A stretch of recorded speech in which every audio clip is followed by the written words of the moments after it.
Okay.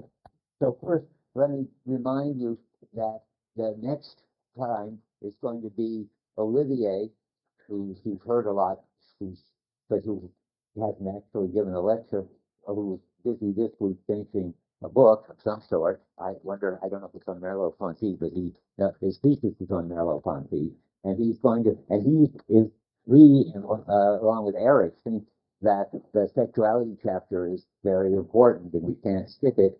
So since I was perfectly happy to skip it, I've given him the job to teach it. And so you're supposed to read the sexuality chapter. That's chapter 5, page 178 to 201. Okay. Now, for today, I don't know who assigned me the being with others chapter, but I wish I'd made them teach it. I, I'm now more than ever confirmed in my belief that it's not something we need to read. But since we all have, and I've been thinking about it, I'll try. Who told me that this was a great chapter and that it was going to teach us something? Well, I think it's got two interesting questions. For one of which he waves his hand and talks about the miraculous, and that doesn't help. And for the other interesting question, he goes into a cloud of explaining the obscure by the more obscure, and that doesn't help. The two questions are the basis of intersubjectivity, how we ever get open to other beings, other human beings as independent human beings, and react to them uh, in terms of them as other, I don't even know how to say it, minimally, somehow demanding a kind of response from us that natural things don't. So we're going to talk about that. And then the other one, I think the really interesting issue that I was on the edge of my seat wondering how he's going to figure it out is how he's going to get together the fact that we see the world from a perspective, but it's always the same world that we see. We don't get caught in our perspective. The way I would put it is the second issue is the priority of the world to my world, where you try to keep my world somehow into this story too, and they keep flipping over back and forth. The dialectic goes on and on between my world and the world for the second half of the chapter till it ends in total obscurity, I think. But I know what he wants, and I think he's right. He wants somehow to keep hold of both. That is, somehow we have our own, each of us has our own perspective on one shared world. Now, here we are, ready to start. Uh, so, the first thing is that we want to, I think I got this already mysterious. Other mind, thought. Let me look at 406. I'm studying to start at 406. Oh, yes, yes, of course we should. But it turns out to be this is such a disorganized thing.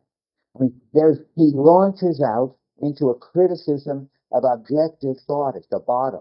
But I wanted you to notice that tell you, as I always try to, that it's, oh, I wanted to start. Let's talk about confusion. I wanted to do one thing first, which is so separate, so I just want to get it out of the way. Something he says at the top of 405, which, because this issue keeps coming up in office hours, that even if I walk down the street, the students who seem to me sometimes to be strangers come up and worry about my view that the natural object is somehow prior to and more basic than, and the grip we get on it. The grip we get on it is non-task dependent.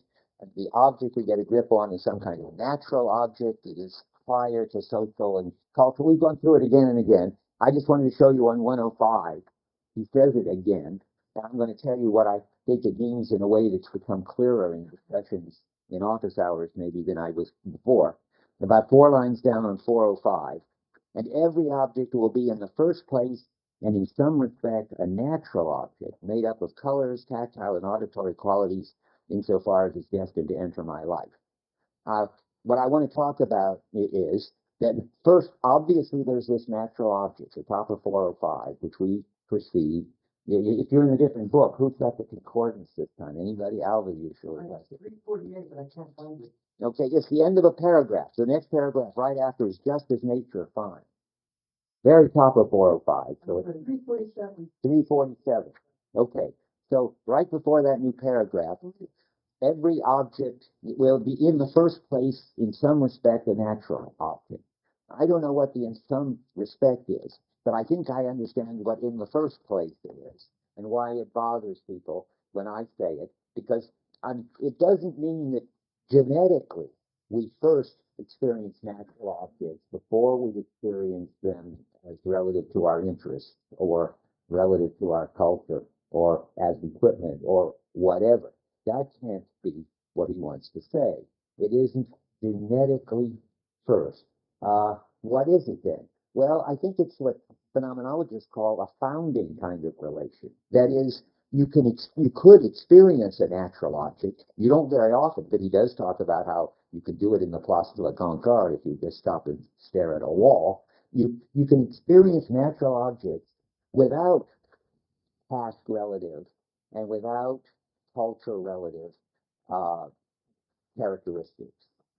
But you can't experience cultural relative characteristics and past relative characteristics without a perceptual object there which has its, remember that Sean was talking about, it has its color, its tactileness, it makes its sound when you hit it, and so forth, and so its shape, and all that. Those perceptual constants that are in the chapter on the thing in the natural world all have to be there as the properties or characteristics of an object before you can have these higher order things like past relative and culture relative. I just thought I now think that's a sensible thing to say, and I think it maybe gets rid of people's feeling that I go around thinking, and I do really, but I shouldn't, that we just have this kind of general body schema which gets us into relation with sort of mere objects which are just there with their aspects and their uh, colors and shapes and so forth. It's not like that. By the time we are conscious in dealing with objects, they've already got a style that goes with our culture. They already, even a rattle already, something already for a culture where kids are allowed to make noise, and it's already a piece of equipment, and you can pay attention to some aspect of it, wise and so forth. Okay, that's all I want to say about that. Is there something puzzling about that? Albert, yeah. I'm just not sure exactly what possibilities you're trying to exclude. Okay, I'm trying to exclude on the one hand the claim that we start by genetically, either in the culture or in the history of the race or in the history of the individual, these natural objects, and then add cultural predicates and past relative predicates later. I think that he doesn't want it. He shouldn't have to say that. I think you get them all at once. Any object you get it now, like this book, is going to be past relative. You're interested in some page, remember, and there your optimal grip is relative to your task, and so forth. So I want to say, now I don't want to claim that that's the sense in which the body schema and the natural object are basic.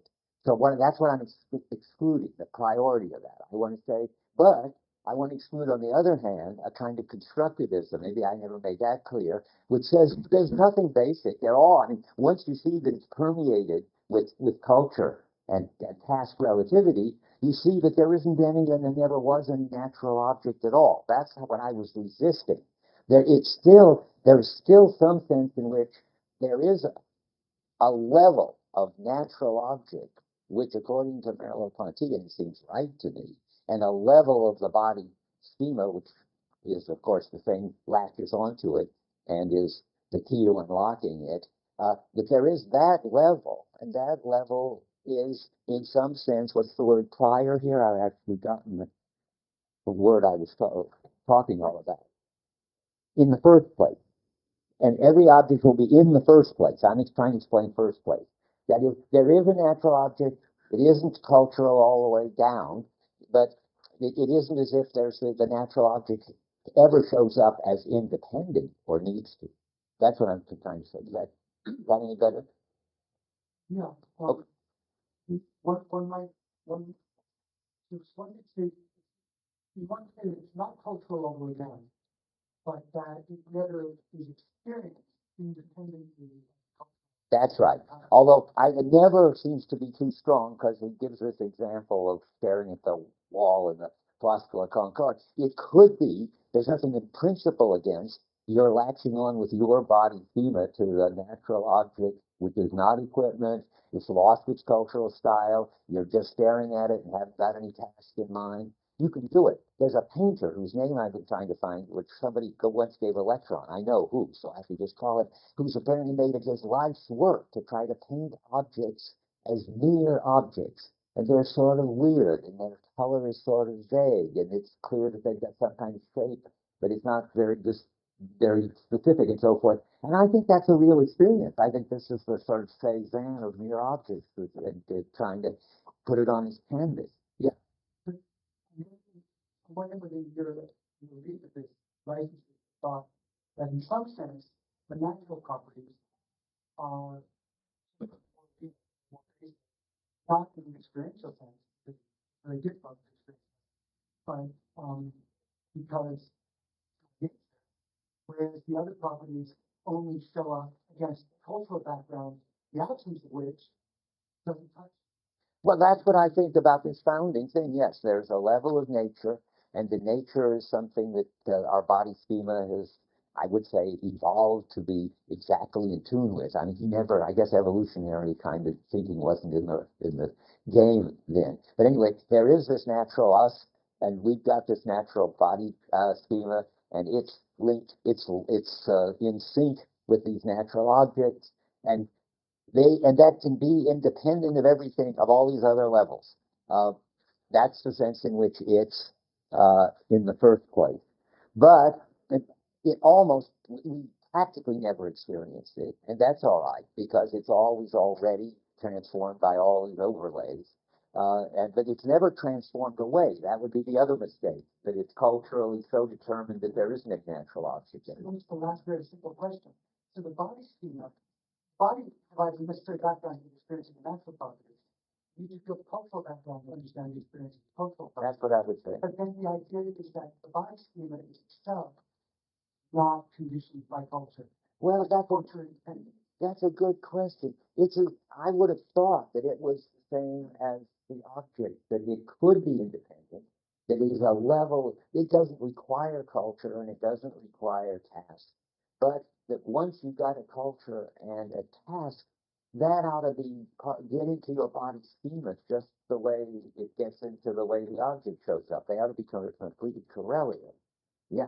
But the natural is correlated to the body schema, but the cultural world is correlated to the habits of the body.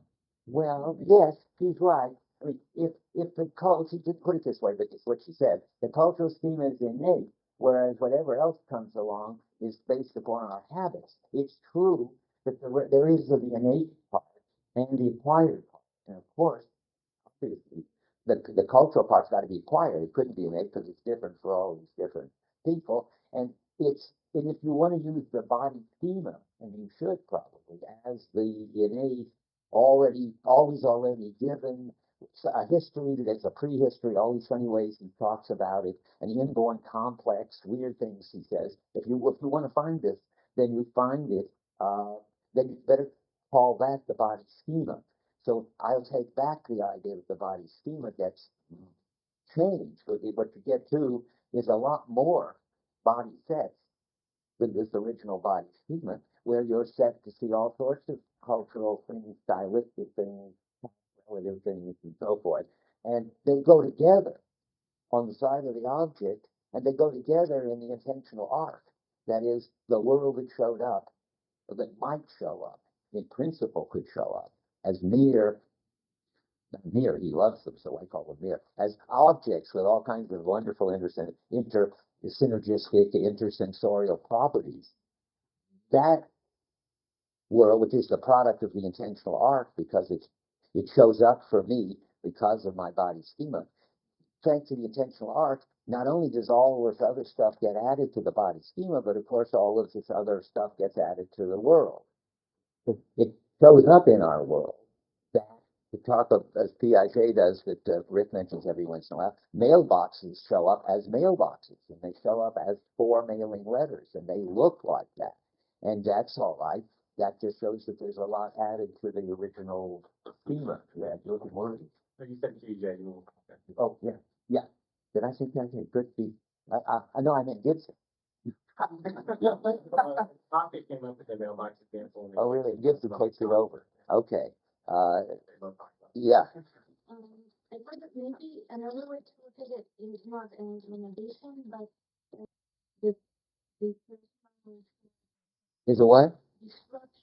Disruption. Yeah. No, I don't think it's. Something that disrupts the. No, I want to resist that. Absolutely resist that. Does he say that somewhere? Well, let's find it. Good if you're quoting. But let me say, well, I'll resist it first, and then I'll be shot down. At least you'll know what's happened. I mean, I want to say that what's built into the body innate, and the kind and the objects with their kind of we call it. Just lost the word for a minute. Stable, but that's not the word I'm looking for. The properties like the constant properties that objects have of size and shape, and remember, and keep telling yourself this, and color and texture and so forth.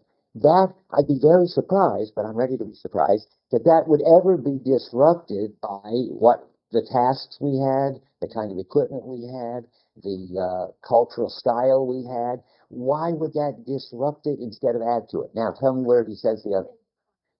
85? 385. By the way, I might forget, so let me say right now, my example would be, how many seen the gods must be crazy? Okay, well, I'm thinking I'm on the side of the Coke bottle. That is, I take it that those natives who never saw anything like the Coke bottle saw a green, cylindrical, solid thing, which they then had to figure out why the gods dropped it into their world from nowhere. But they didn't. They didn't.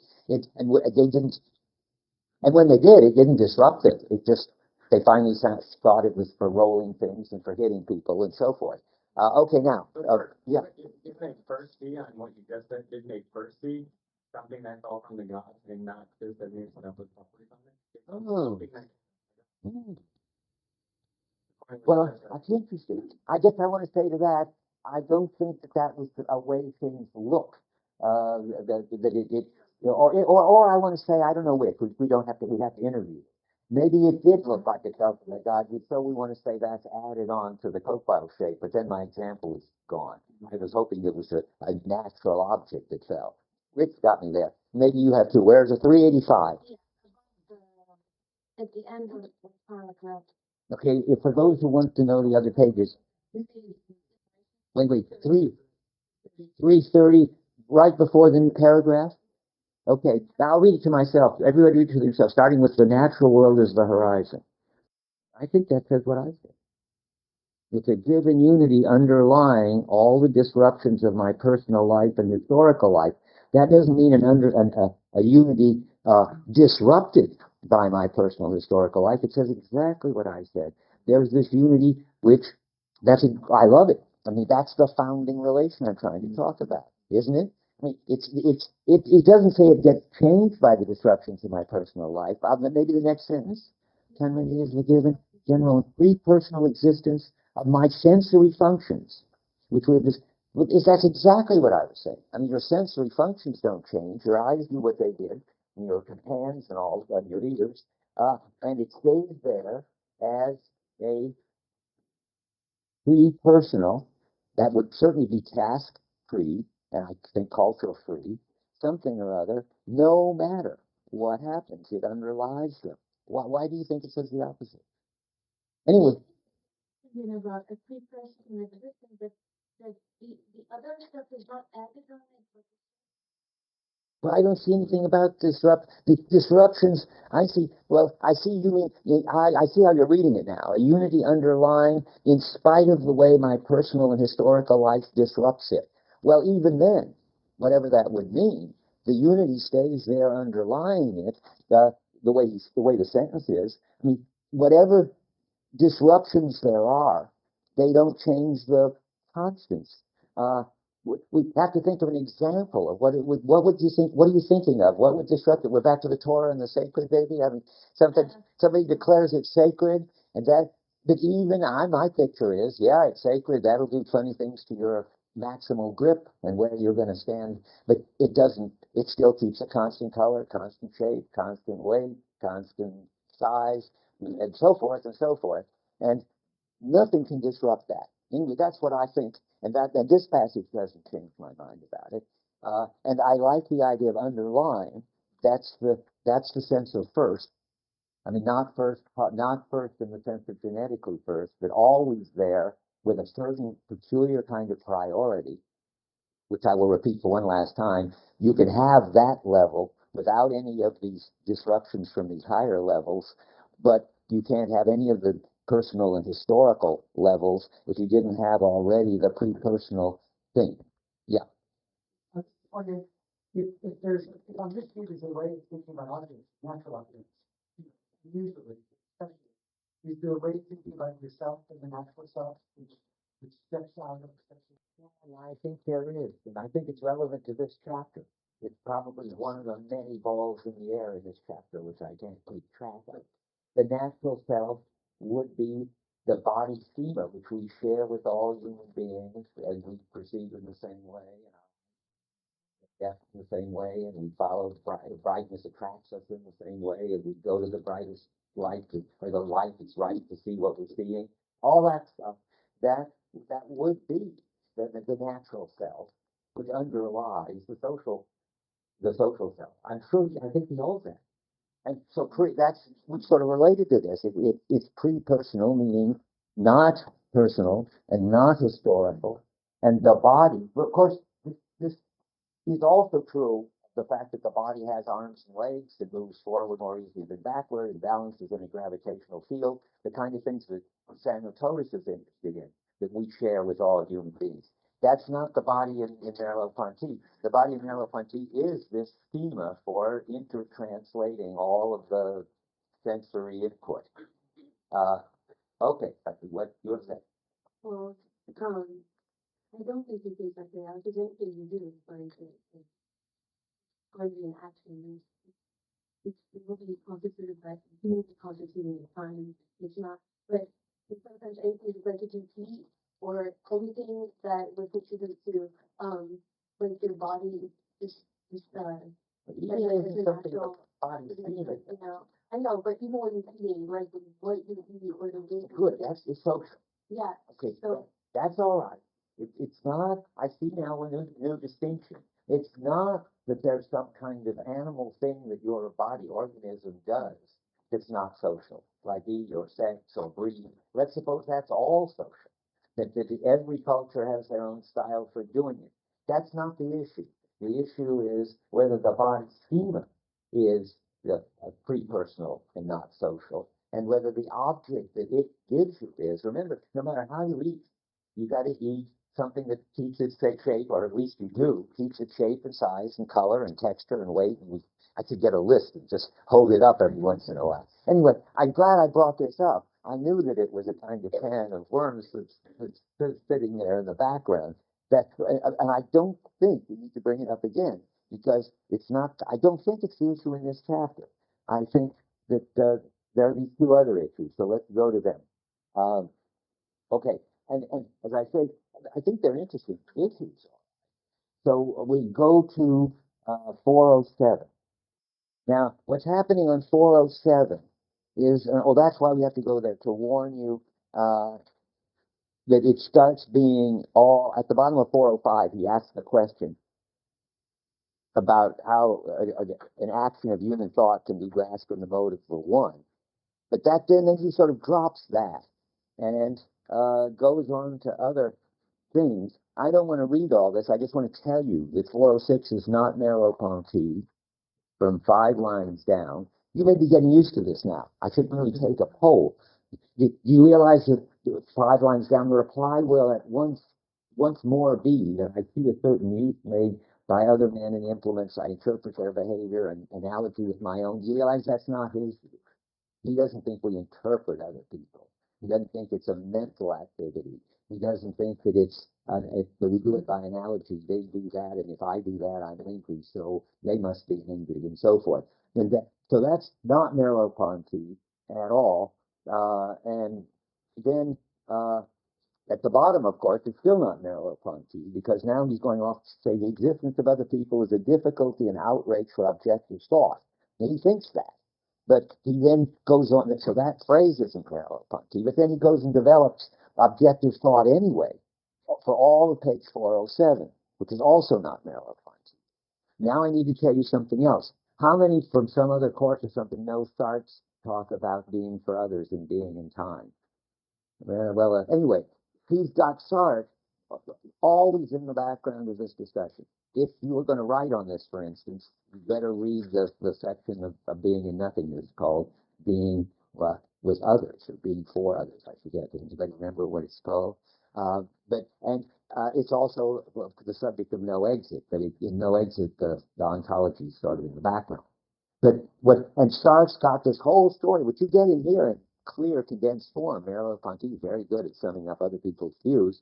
And the important thing to see is in the middle of 407 that for this person, who he is really discussing in this chapter without telling you, namely Sartre, there's two modes of being: being in itself, which is being an object, and being for itself, which is being conscious. You see the way that is right smack in the middle of that page, in the middle from the top to the bottom, and in the middle from the right to the left. And then there's only two ways of relating to other people. You either treat them as objects, or they treat you as an object, and they're subjects. And this is the story of no exit, where they're the sadists. One of them is sadism, and one of them is masochism, according to him. Sadists want to be stated for the self and treat everybody else as in itself. They want to be conscious and free, and that's one kind of being. And the only way to do it is to make sure that nobody else is conscious and free, treat them as objects. Or some people who are masochists want to be objects because that's very reassuring to get your property. So they go around looking for somebody sadistic who will treat them as an object. And those are the only two modes of being, according to Sartre. A little further down, he says, thus there is no place for people in a plurality of consciousness in objective thought. Sartre has now become the objective thought person. And it stops, and all 407 is Sartre. And now comes Merleau-Ponty finally, that we have in fact learned to shed doubt upon objective thought. And now we're off on Merleau-Ponty's own territory. And just to finish this sort of thing, and his ontological answer to Sartre's ontology, that there's only two modes of being, be a conscious subject or be a thing object, is to say there's a third mode of being. That's just a little below the middle of 408. At the same time as the body withdraws from the objective world, it forms between the pure subject and the object a third genus of being. So it's very important that Merleau-Ponty thinks that his notion of the lived body is neither, and you should be used to this now, a lucid, conscious, free, meaning-giving subject, which is Sartre, nor is it to be a body, just an object, a physiological thing that you just study as part of the nexus of causality in the world. It's amazing that this view, just to tell you, how many have come across Brandon in any of your courses yet? I mean, it isn't as if this view is gone. It's just sort of metamorphosized. I mean, and Dick Rorty, another one, you come across Rorty. I mean, for Brandon and Rorty, there's only two kinds of being. The being of all kinds of stuff in causal relations with each other. And now it's no longer the consciousness, but the language using being. The us as only as pure language users. So somehow there are these language users who can make inferences, and there are these pure things which are in causal relations, and that's all there is. Now that's just a new view of this. And Merleau-Ponty wants to say, no, there's a third kind of being. It is meaningful. It has intentionality of a sort. It's got significance. It's not the mere causal parts outside of parts thing, but it's not a lucid consciousness either. Lordy wrote me a note lately, this is why it's on my mind, in an email saying, there is no other kind of intentionality than linguistic intentionality. I don't know why you want to go around saying that children and animals and experts have a kind of intentionality.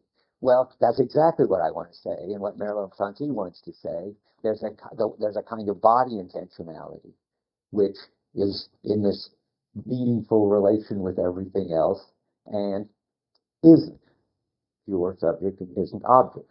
That's what's going on here. See, a little. Why he's saying next, and do I want to talk about it? I don't remember. Just a second. No, he just takes another hit at the sense data, but we might as well read it right after that. Objects stand before me and throw this. The subject loses its purity and its transparency in this third mode of being, because we're meaningful, intentional, coping beings, that we don't have the purity that Sartre attributes to the for itself. Objects stand before me and throw on my retina a certain projection of themselves, and I perceive them. That's everybody agrees to that. There can no longer be any question of isolating in my physiology representation of the phenomena. The retinal images and their counterpart form a total field, the actual and possible in which they appear. Now, why am I reading this? Why is he saying? The physiological event is merely the abstract schema of the perceptual event.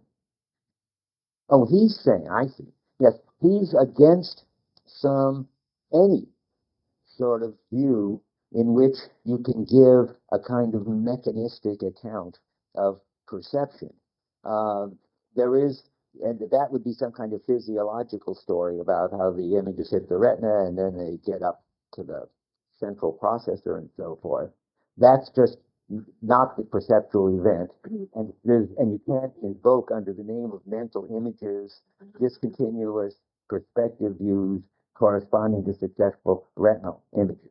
He's back again worrying about the view that we have a bunch of perspectives first and schematized and ready to deal with, and then we synthesize them. I mean, that's the same thing as on 378, but it's always important to see it.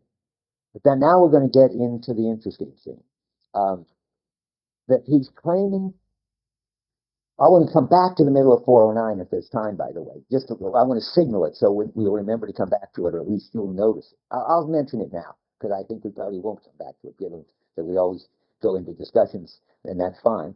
But notice the sentence in the middle of 409. How many have come across Nagel's view that you couldn't possibly have an understanding in third-person form of our first-person experience? Some of you, I'm sure.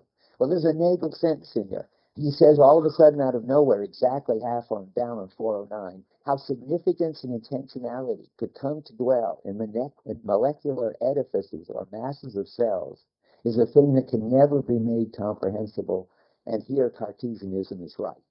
Boom. So there we are. There's at least this much truth. The first person perspective can never be reduced to the third person perspective. And one more, and following this, a kind of typical Merleau-Ponty assault on science. It is simply a question of recognizing that the body as a chemical structure, as an agglomeration of tissue, is formed by a process of impoverishment. You got to get used to him saying about science that it somehow leaves out a lot. And what it talks about somehow isn't as real and isn't as causally basic as what it's explaining. I mean, I think that's the wrong way to think about science and the wrong way to think about the physical organism. But he wants to say that insofar as science describes the organism, it's leaving out whatever it is that's really important, namely that the organism already has existence, has being in the world, copes with things, and if you can't explain that, then you can't explain anything that's important. I'm going to argue in a minute that science explains something very important that Merleau-Ponty can't understand. That's why I want to set this up. I think he's wrong about this. Okay, one more preparatory point, all are running around on 409.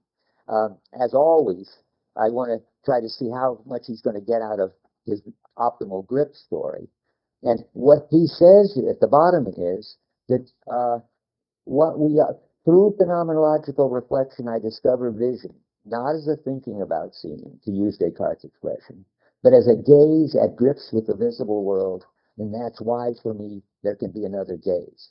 But all of a sudden, he's given a one-sentence solution to how I can see these objects moving around, you objects moving around, as if you were a conscious, meaningful, entity with intentionality. And how would I see it? Well, I just see you coping with things. You don't know, you don't need optimal grip, but I see you out there trying to get a grip on things, and and just because I see that, I see intentionality. I see your body already having this kind of purposive activity, and immediately then I see that you're a special kind of being.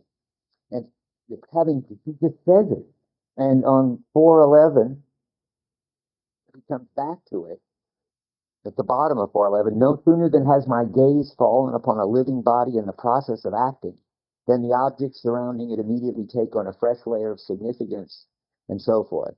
That is, they now are understood as what this organism is coping with.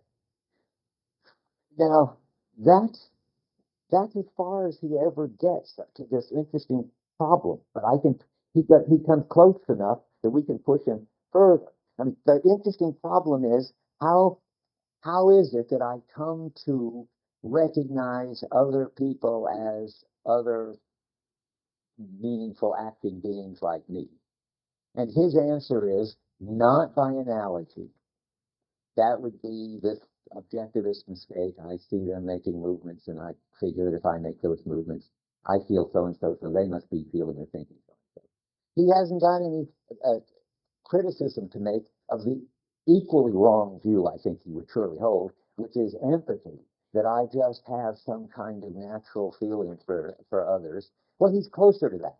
Maybe it's empathy. He talks about how I can just directly see other people's anger and so forth at a certain point. No, I don't think that's empathy. Empathy is supposedly the view that I have feelings in me, and that I then can have a direct sense that you have those feelings in you. He thinks he's got a third view, that when I'm coping in the world, you could see me coping in the world, and I can see you coping in the world, and it's that we manage to, that makes me able to see you as a being like me, namely with intentionality. That's what he keeps, that's the claim. Was it back here anyway, that you can see the person, you can see this being coming to grips with the world, and when you see that, you see another being like you. Yeah, Alan. Isn't I feel that maybe you mischaracterize that like that. Empathy is not you feeling yourself and then things feeling other. Empathy is feeling somebody else's feeling. Oh, okay, right. Sorry, I did miss. But that's just as bad for him. But it's better to get it right. Well, I think for others, it's more of a direct perception of the other's feeling. Yeah, but it's too inner for him. I mean, it's not a question of finding out that other people are also people by understanding their feelings. That from him, I think he would. I don't know whether he'd say that that's wrong or what. Let me think a minute. What would it be? Analogy. It's not an analogy view, but his view is not an empathy view. I think because it's not about feelings; it's about acting. He wants to say, yeah. There's an argument in one sense to reflect on perception that perceiving subject is knowing in its feeling. The argument seems to take the form of, but then he seems to go from that to the thought that certain kinds of bodies are therefore sufficient for. I don't think that's what he's arguing. That is, all he's trying to argue, set up here, is what he's going to kind of call out at the end of the page. That when you understand that the kind of bodies we have, then you will understand them as having meaning and purposes, and see them as having, you can see them directly as having meaning and purposes acting in the world. I don't know. I can't tell. I have nothing to say about it further. Yeah. I'm still not clear on Merleau-Ponty's solution. So the argument We haven't done it yet. His solution. Okay. That's gonna No, no. I mean, it looked. I mean, it was a fast solution. We should go over that. You're not clear about the fast solution that we can just see. No, then he got a much more interesting solution when he goes on the next page on 410 and begins to spell out this solution about grips and gazes. And then that's when I want to say he's got an interesting issue, he's got an interesting answer, but in the end he thinks it's miraculous. We'll stop at 410. When I turn towards perception and pass from direct perception to thinking about perception, I reenact it, and I find it work in my organs of perception or thinking older than myself, and those organs are merely the trace, of which those organs are merely the trace, in the same way I understand the existence of other people. Now, how is that? Well, he says, whatever that same way is, and now we're going to take a while to figure out what he's talking about. It's not a question of analogy. And then he says, and that's because it's more direct. But he doesn't, just to keep the empathy ball in the air too, he doesn't say it's a question of empathy. He says it's something much more basic. And then he says this fascinating thing in the middle of the page. A baby of 15 months opens its mouth if I playfully take one of my fingers between my teeth and pretend to bite it, and so forth. Well, there's more to this now. I mean, did you know that if you smile at a very, very early baby, I don't know the day, what? 45 minutes, it smiles back. And how about sticking your tongue out? About that too. Sean tells me, since you know Sean, the funny story, he just had a baby. So he tried this out, and he stuck his tongue out at the baby. And lo and behold, the baby stuck his tongue out at Sean. And now every time, for a long time, whenever Sean came into the room, the baby stuck its tongue out. But, so there is this, but so there is anyway this very important fact. Kid, yeah. in the same way to the reading by analogy, but the comparison is making the top. Oh no, I don't know. Well, I reenact the alien existence. Never mind though. Well, I don't want to talk. But I don't want to talk about that. I got. I'm just gonna, in order to cover what I want to cover, I just got to say sort of brutally every once in a while, we got to go on. I'm sorry, James. I'm sorry, Salpy, but I'm going to go on. Okay. So, because I want to talk about this biting business a little further down. The biting has immediately for it an intersubjective significance. It perceives its intentions in its body and my body with its own, and thereby my intentions in its own body. That's what this is supposed to show. Well, that seems a bit much to claim. All we know is that he knows it's not analogy because he knows the baby doesn't even, let's do the smile. So you smile and the baby smiles back. Well, that's strange. How can it know even that it's got a face and a mouth and what muscles to pull to get it to its face, which it doesn't know it has, and its mouth, which it doesn't know it has, to do what your face, which it's seen and has. It certainly isn't normal kind of understanding of an intersubjective significance. It's more basic than that. So later he wants to explain how it's more basic at the bottom of the page. I think he's wrong. But here's between my consciousness and my body as I experience it, between the phenomenon body of mind and that of another as I see it from the outside, there exists an internal relation which causes the other to appear as the completion of the system. I take it that's supposed to explain the biting and sticking your tongue out and smiling. The other is evident to me because I am not transparent to myself and because my subjectivity draws its body in its weight. That seems to me very, very vague, what that's saying. And it wouldn't have seemed vague if it hasn't, the neuroscience has actually stumbled on what seems to be the real facts about what's going on here, and that is mirror neurons. And I think it's fascinating I mean, and I said I was going to tell you in a minute how Merleau-Ponty is wrong, that science can't tell us anything about this, that just because the brain is a bunch of neurons all and nothing else and they're physical things, we can't cast any light on significance. Sure we can. The mirror neuron story, if those of you who know more about it could correct me, is that it's been discovered that there are certain neurons that fire when, what is it, a chimp or what kind of macaque? Monkey sees another pick up something. Then the neurons that fire for seeing it, the monkey pick up something are the same neurons that fire when that monkey picks up something. That is, there is an immediate connection between seeing a meaningful action on the part of the monkey and doing that meaningful action. You can, it's so, I mean, it isn't something you figure out. It isn't something mental.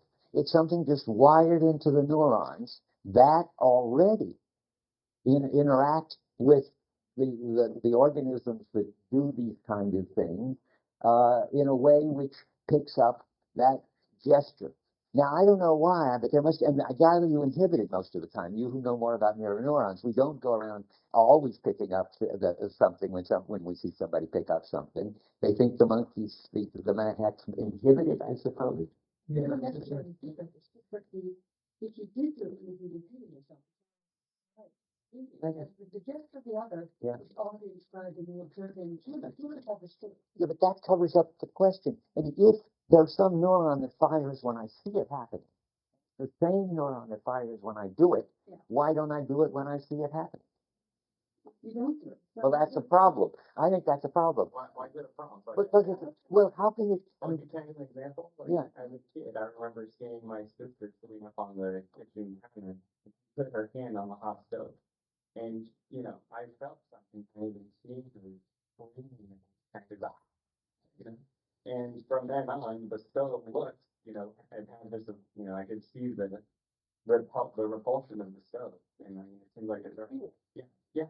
It seemed like a mirror neuron explanation. That sounds right to me. But that's not the question I'm asking. So, I mean, let me give you 1 second. Now, I thought you were suggesting that I would then also put my hand on the stove.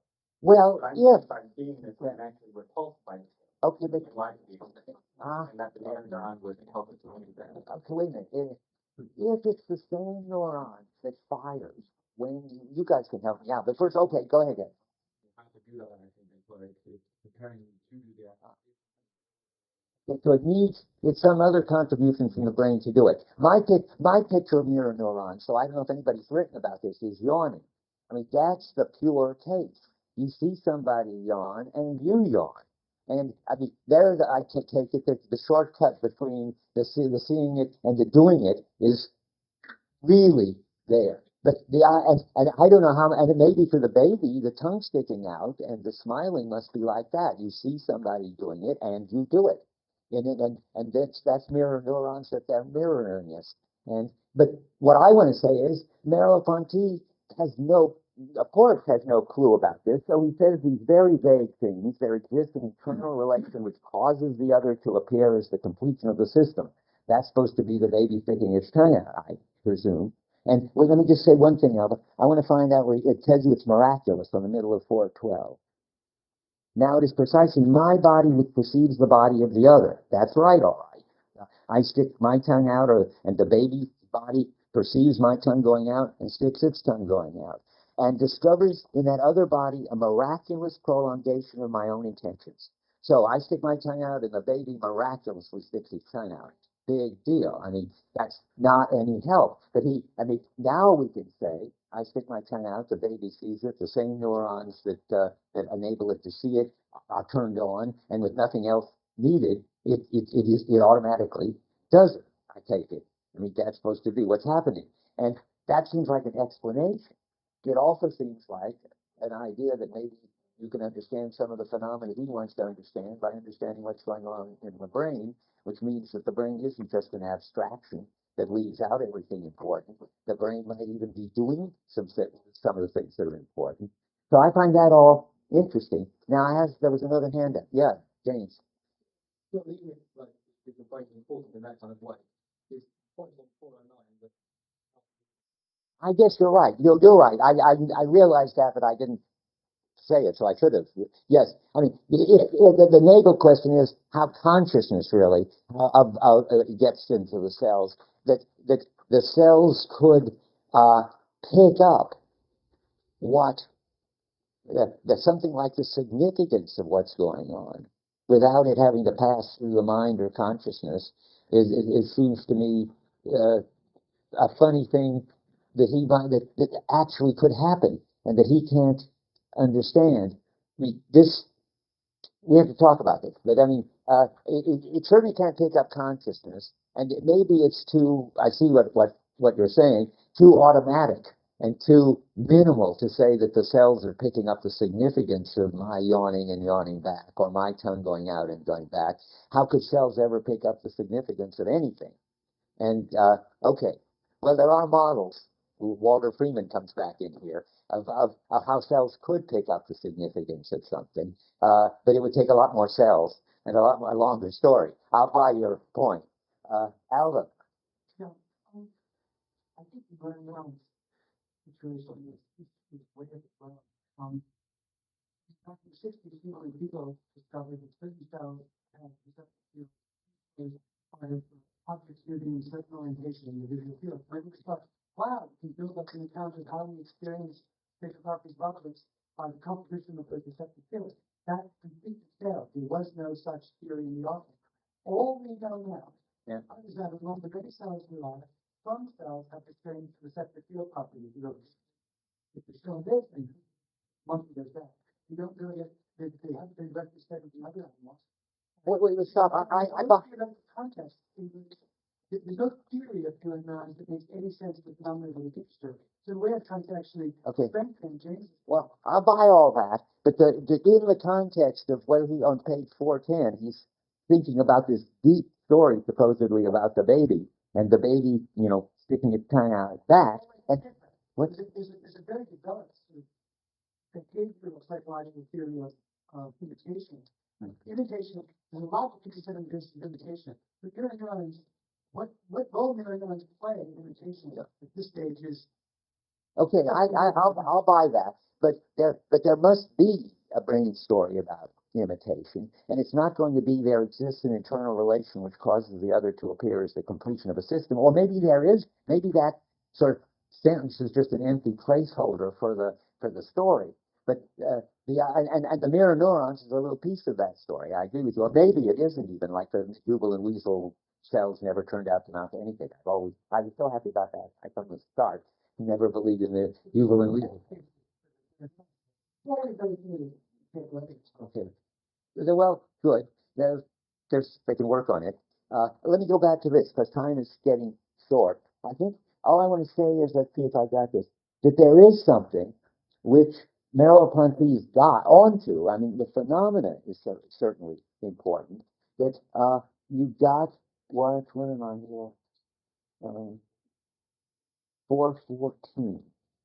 Now that's a different phenomenon. I'm getting clear about something that I wasn't clear about. So I talked about 410. Okay. Now let's switch. What I want to switch to is what starts on the top of 414. And that's or really on 413. It's never mind this business of mirror neuron of the or as he puts it at the bottom of 412, another attempt to say something. The body image ensures the immediate correspondence of what he sees done and what he himself does, which is a statement of the baby thing again. And maybe that's all we can say yet. We don't know anything more. But it's probably not going to turn out to be miraculous. It's going to turn out to be a complicated story. But now I've said all I want to say about that. The other issue is a much later developmental story on 413. So remember, on one I said he sort of waves his hands and says miraculous. On this one, he goes on and on worrying about it and saying interesting things until at the end, I think he just vanishes in a cloud. But the question is wonderful. The question it starts with some research again, which hadn't happened yet, but he's got a kind of version of it. That is on 413, 2/3 of the way down, the child lives in a world, the child is on the left margin. The child lives in a world which he unhesitatingly believes accessible to all around him. He has no awareness of himself or others as private subjectivities, nor does he suspect that all of us, himself included, are limited to one certain point of view on the world. Now that's interesting. Now there's been experiments done.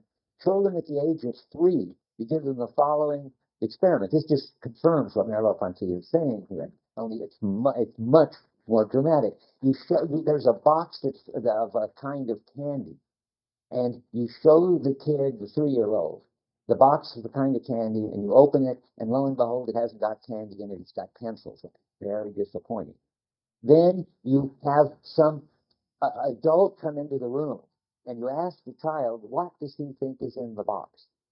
And interestingly enough, at the age of 3, the child says, pencil. You see what that means? That means the child thinks that there's one shared world, and we're all open on it, and it knows there's pencils. It's open to the world in which there are pencils, so this other person's open to that same world in which there are pencils in the box, so that other person knows there's pencils in the box. That's wonderful. By 4, the child doesn't know that. And it's funny, the bottom of 413, Merleau-Ponty thinks it's 12 years old. Lots of progress has been made. At about 12 years old, says Piaget, the child acquires the cogito and reaches the truth of rationalism. At this stage, he discovers himself as a point of view on the world. Well, apparently at 4, the kid discovers that he's a point of view on the world. But that's not important. I mean, when? What's important is how to make sense of this. This is really the most interesting thing in this chapter, I think. Now, what does the child learn when it learns that it's a point of view on the world? Well, it's such an unstable thing, as you see in the rest of the chapter. I'll try to state it in its purest form. The purest form of misunderstanding it, I think, is represented by Alison Gopnik in the psychology department. And she knows I say this about her, so I've been wanting to give a seminar with her. She says that for the child discovers the idea, that it's got an eternal representation of the world, and the other person's also got an eternal representation of the world. And in the kid case, the kid now knows that in its representation of the world, there are pencils, and in the other person's representation of the world, there is candy. And there's something right about that, but it's gone to the whole switched over from we're open on a public world to we've each got a private representation, a private model of the world, and you have your model and I have my model. In my jargon, it puts my world prior to the world. The 3-year-old the world is prior to my world. It hasn't even got a my world.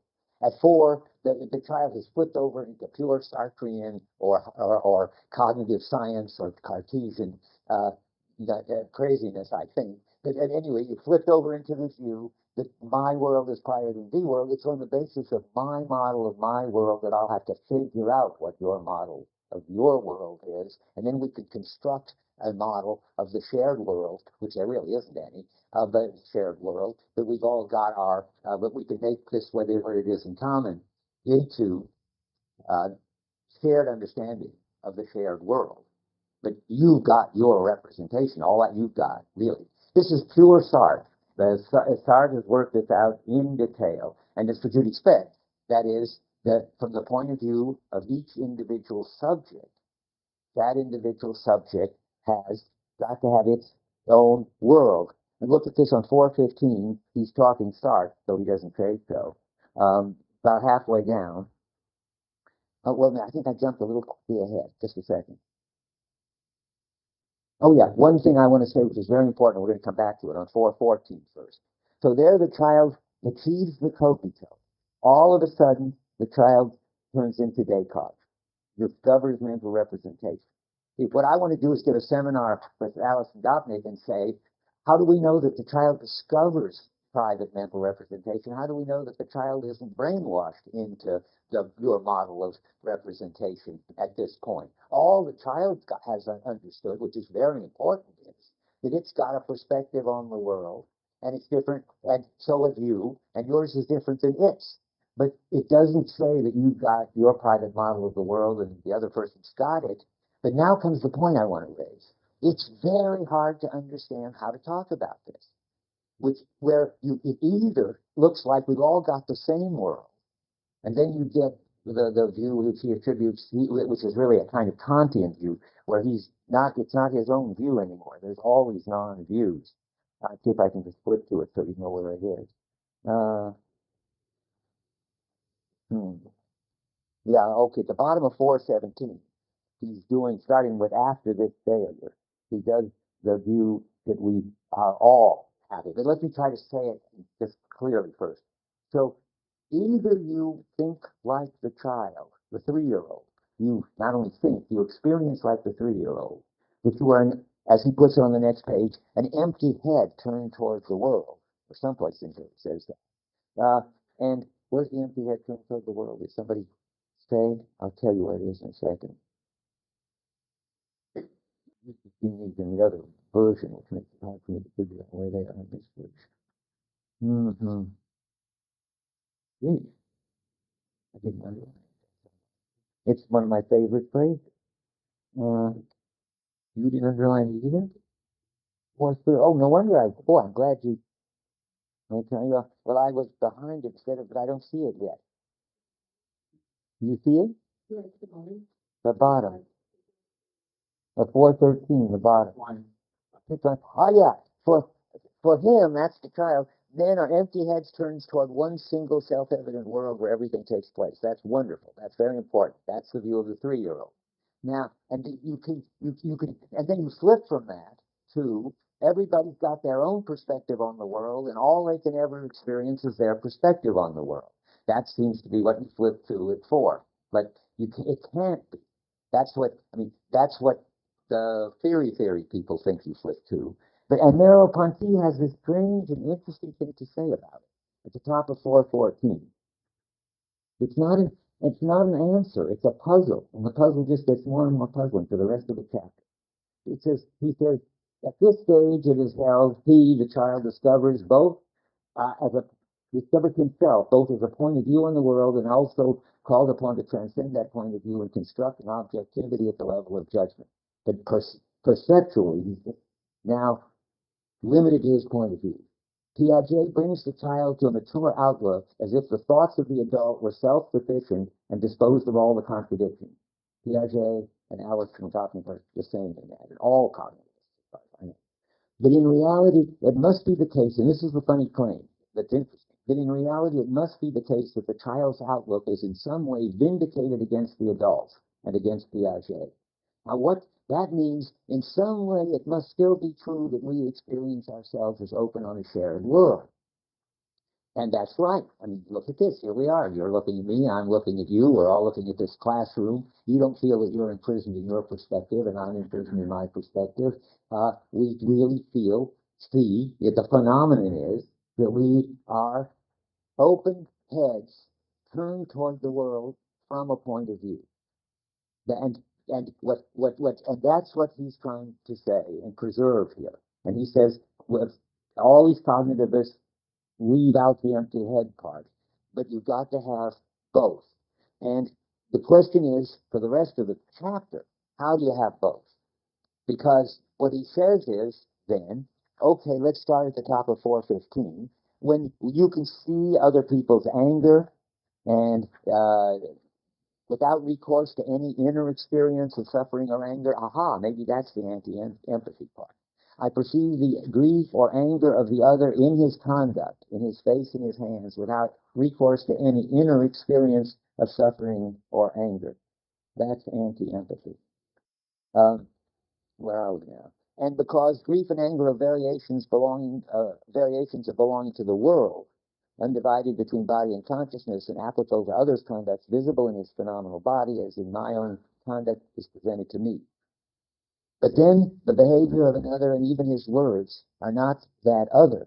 The grief and anger of the other have never been quite the same. And now, having said that there's some sense in which I can directly experience from the shared world, from my perspective, the shared world being your anger. You've got it, I've got it, and I can see it just like you could see it in your our heavy breathing and red face and fist and so forth. That's the total. We're just open to the world. He goes back on the other side and says, yeah, but your anger is experienced by you and your grief in quite another way than mine. They don't have the same significance. You are really in grief, and I'm feeling bad that you're in grief. And now that's all a Sartrean story. Sartre is definitely a believer in my world is prior to the world. So you tell him the story about anger and stuff, and then Sartre answers, yeah, that your anger is experienced by you as a private thing, and my anger would be experienced to me as a private feeling, an inner feeling, and you can't get over that just by seeing this common sort of action that is anger in general. And so this is all on this page now. It's, I guess, 2/3 down. It's from the subjectivity of each of us that each one projects this one and only world. That is, it's not really a one and only world. There really is the private subjectivity of each of us. The one and only is in quotes. That the Sartre thinks that the shared world is a kind of, I don't know, not exactly an illusion, but a projection. Your experiences of your anger from inside, so to speak. The difficulties inherent in the perception of others did not stem from objective thought, nor do they dissolve with the discovery of behavior. Merleau-Ponty view that the Sartre talking against Merleau-Ponty, or rather objective thought and the uniqueness of the cogito which flows from it are not fictions, but firmly grounded in the phenomenon.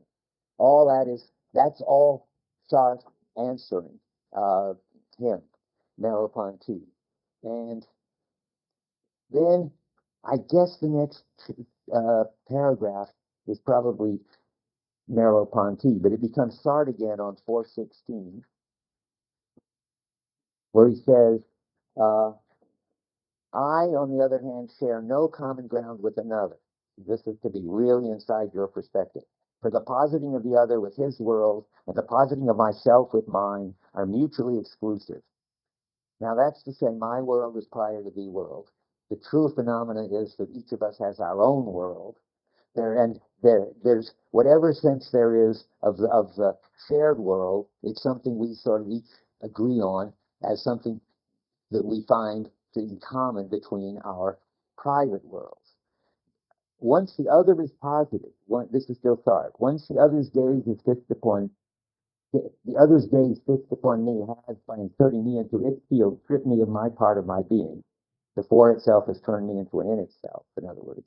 It will readily be understood that I can recover it only by establishing relations with him, and so forth. Then you get all these relations of neutralizing the other guy, and so forth. You're not going to go into that. And now, about 15 lines down on 417, there is here a solipsism rooted in living experience and quite insurmountable. I take it that we're still inside. And because I'm the only one, you talk about whatever happens, and it's in the middle of the page, I'm the only one by whom these experiences are experienced. And there's something about inalienable subjectivity. And then the paragraph ends on 417. And now this is the dialectic. It's going back and forth. First, it looks like you've got to be open to the world. Second, it turns out, and it looks like there's phenomena that suggest you are the anger, seeing the anger. Then it looks like no, each one of us has our own private world. We're caught in our perspective. That's what we just had. Now, in the next paragraph, we flip back to the objectivist view, and it turns out, and it's really like Kant, everybody shares the same universal understanding. So there's only one impartial spectator, one universal subject, and there's no problem of other mind for the objectivist, reflective person. I think, I don't know whether it starts with Kant, but he certainly got Kant in mind. He talks about how the ego, the individual, there is an impartial spectator, and that constitutes the individual self, the bottom of 417, as just another thing.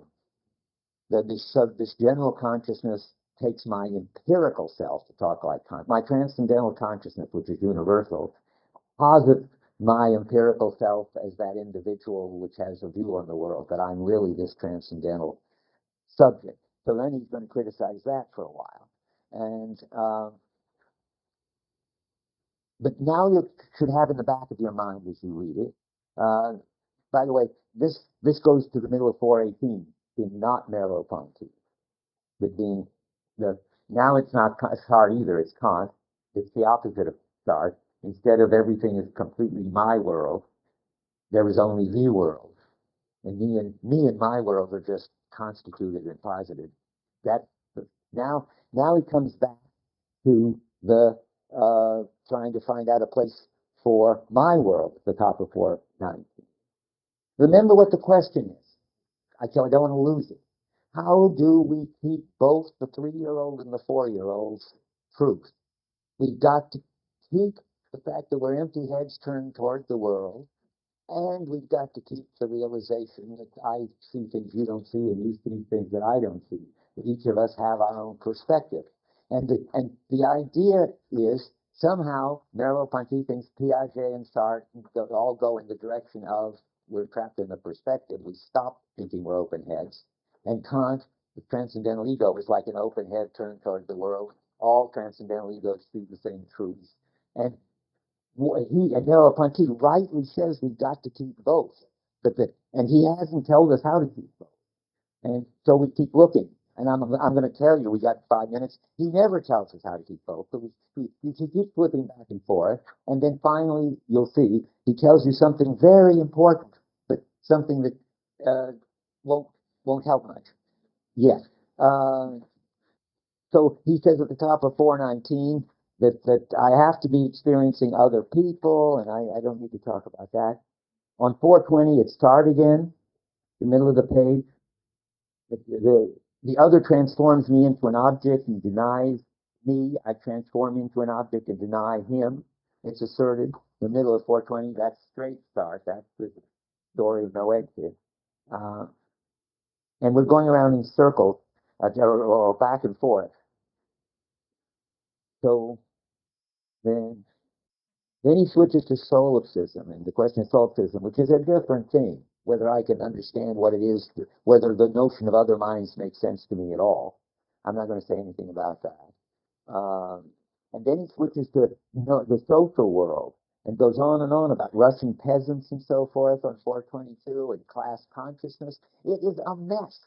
What an amazing, crazy chapter. The Russian peasants get completely analyzed in the freedom chapter. He should have saved it for that. So, and then at the bottom of 423, in italics, something interesting that he attributes to Husserl. And it seems to be sort of hard to know which way to take it, but it's in italics, so we should certainly try to figure out how to take it. We're now in the paragraph that begins, the problem of the existential modality of the social is here one with the problem of transcendence. That sense gets him out of the Russian Revolution and back into phenomenology. So then how the presence to myself, which establishes my own limits and conditions every alien presence, is at the same time depresentation and throws me outside myself. That's what we have to figure out. What's that? More comprehensible. The topic is important. I think. The question is always how is it open? Well, okay. The problem of it is, where should I start there? The question is always how is it open? She wants you to read the previous section. Okay, good idea.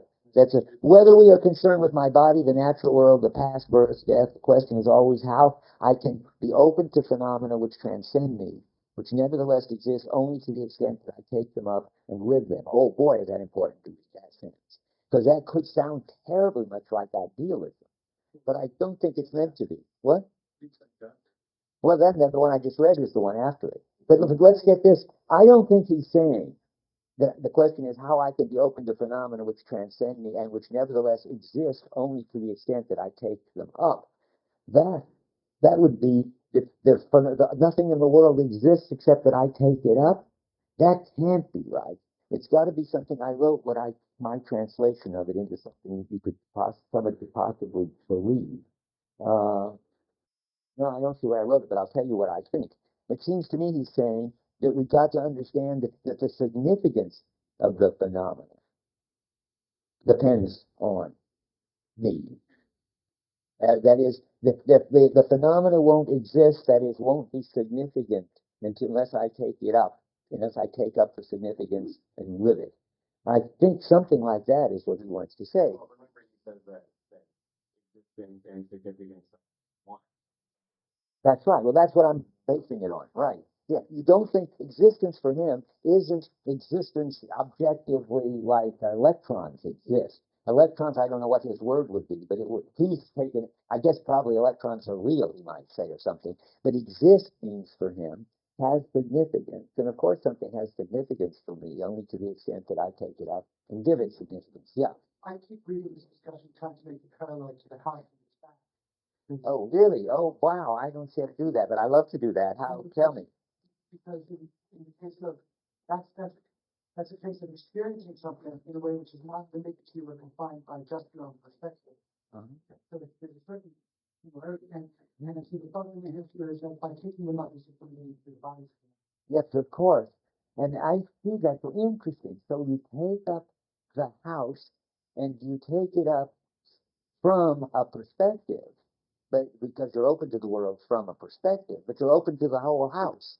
Maybe that's what the final thing. Look, we've got just a few minutes and skim to the end. Because that might be what he's trying to say when he gives his solution, which I couldn't understand.